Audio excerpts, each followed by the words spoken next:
Hello friends, આજે આપણે વૈભવલક્ષ્મી વ્રતની કથા વિશે જાણીશું.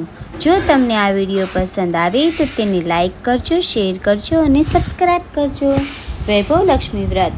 આ વ્રત દર શુક્રવારે કરવામાં આવે છે. શુક્રવારે નાહી ધોઈ જય માં લક્ષ્મીના જાપ જપવા, સાંજે દીવાબત્તી કરી હાથ પગ ધોઈ પાટલો ઢાળીને પૂર્વ દિશામાં મુખ રાખીને બેસવું. પાટલા પર ચોખાની ઢગલી પર ત્રાંબાનો લોટો મૂકવો. લોટા પર વાટકીમાં સોનાનો કે ચાંદીનો દાગીનો કે રોકડા રૂપિયા મૂકવા. વ્રત કરનારે શ્રીયંત્રના દર્શન કરવા અને લક્ષ્મી સ્વસ્તનનો પાઠ કરવો. એક મોટું શહેર હતું. આ શહેરમાં આજના જમાના પ્રમાણે લોકો પોતપોતાના કામમાં મશગુલ હતા. કુટુંબમાં પણ કોઈને કોઈની પડી ન હતી. તો પછી આડોશી પાડોશીને તો વાત જ શી કરવી. ધાર્મિક પ્રવૃત્તિઓ અને દયા માયા શહેરના લોકોમાં ઓછા થઈ ગયા હતા. એને બદલે વ્યસન અને વ્યભિચારના ગુનાઓ વધવા લાગ્યા હતા. પરંતુ હજારો ખરાબ માણસોની વચ્ચે એકાદ સારો માણસ પણ વસતો હોય છે. આવા સારા માણસોમાં એક હતી મંજરી અને બીજો હતો મનુ.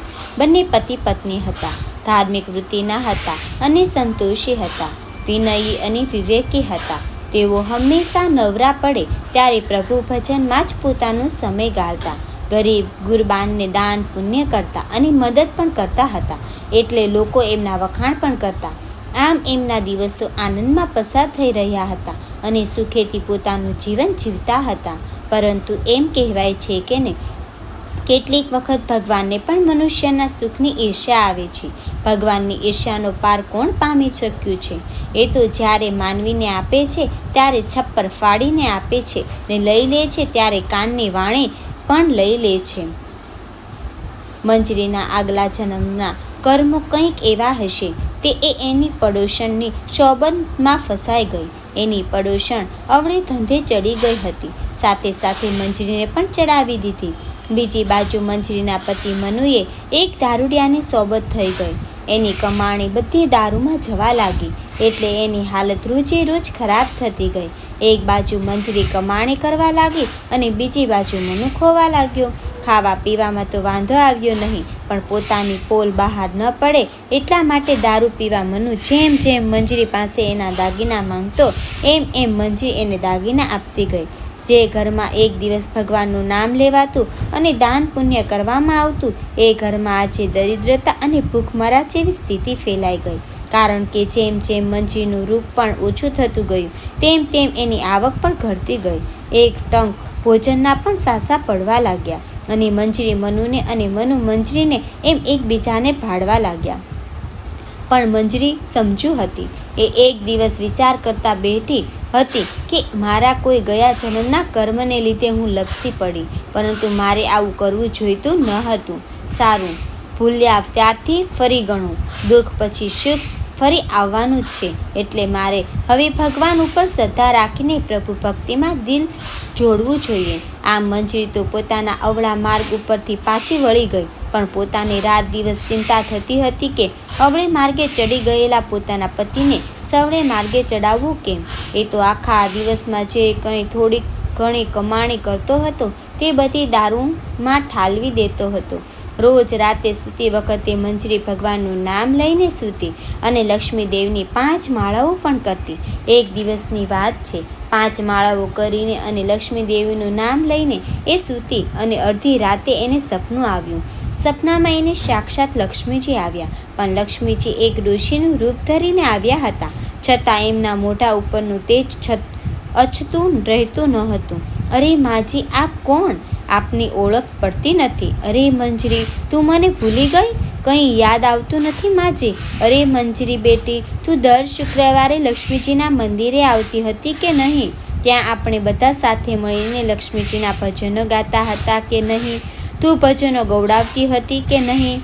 હા માજી, એ વાત સાચી, પણ મને યાદ આવતું નથી કે મેં તમને ત્યાં જોયા હોય. પણ તું હમણાંથી દેખાતી જ નથી ને, પછી ક્યાંથી યાદ આવે?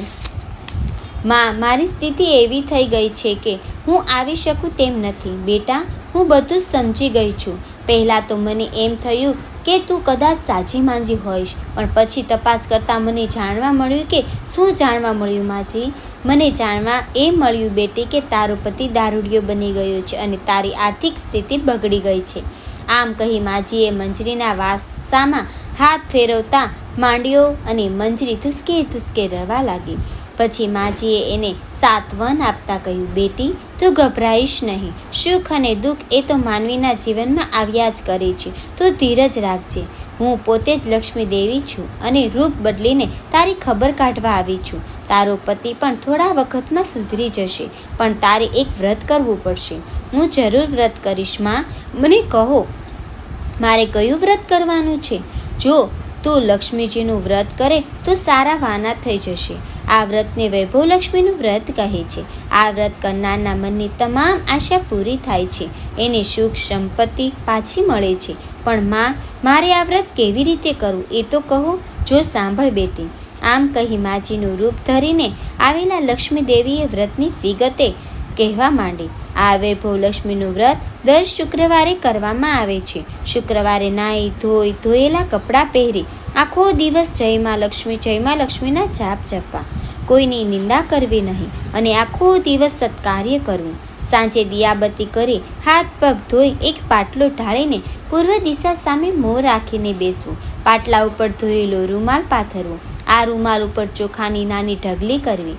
આ ઢગલી ઉપર ચોખ્ખું પાણી ફરેલું ઉટકેલો તાંબાનો લોટો મૂકવો. લોટાની ઉપર એક નાનકડી વાટકી મૂકવી. આ વાટકીમાં એકાદ નાનો કડો સોનાનો દાગીનો મૂકવો. સોનાનો દાગીનો ન હોય તો ચાંદીનો દાગીનો પણ ચાલે અને દાગીનો ન હોય તો રોકડા રૂપિયાનો સિક્કો પણ ચાલે. પછી એની આગળ ઘીનો દીપક પ્રગટાવવો અને અગરબત્તી પણ મૂકવી. પછી આ વ્રત કરનારે શ્રી યંત્રના દર્શન કરવા ને પછી શ્રી લક્ષ્મી સ્તવનનો પાઠ કરવો. આ પાઠ નીચે મુજબ છે. શ્રી લક્ષ્મી સ્તવન. યા રક્તાંબુજવાસિની વિલસિની ચંડાશુ તેજસ્વિની યા રક્તા રુધિરાંબરા હરિસખિયા શ્રી મનોલહાદિની યા રત્ના કરમ નથના પ્રગટિતા વિષ્ણુ સ્વયા ગેહિની સા મામ પાતુ મનોરમા ભગવતી લક્ષ્મીશ્વ પદ્માવતી. અર્થ: લાલ કમળમાં રહેનારી, શોભા આપનારી, પ્રચંડ તેજ કિરણો ધરાવનારી, સંપૂર્ણપણે લાલ છે એવી રુધિરી રંગો વસ્ત્ર ધારણ કરનારી, શ્રી વિષ્ણુ ભગવાનને પ્રિય એવી લક્ષ્મી મનને આનંદ આપે છે. પોતે વિષ્ણુ ભગવાનની પત્ની છે, પદ્મમાંથી જન્મેલી છે, અતિશય પૂજ્ય છે એવા હે લક્ષ્મી દેવી, મારું રક્ષણ કરો. ત્યારબાદ વાટકીમાં જે દાગીનો કે રૂપિયો હોય તેને હળદર, કંકુ અને ચોખા ચડાવીને એની પૂજા કરવી. તે વખતે લાલ રંગનું ફૂલ ચડાવવું અને સાંજે બનાવેલી કોઈ પણ ગળી વસ્તુ પ્રસાદમાં ધરાવવી. એવી કોઈ વસ્તુ ન બનાવી હોય તો ગોળ અથવા સાકર પણ ચાલે. પછી આરતી ઉતારવી અને 11 વખત સાચા દિલથી જય માં લક્ષ્મી એમ બોલવું. ત્યાર પછી પ્રસાદ વહેંચવું. પછી વાટકીમાંનો દાગીનો કે રૂપિયો લઈ લેવો અને લોટામાંનું પાણી તુલસી ક્યારે રેડી દેવું.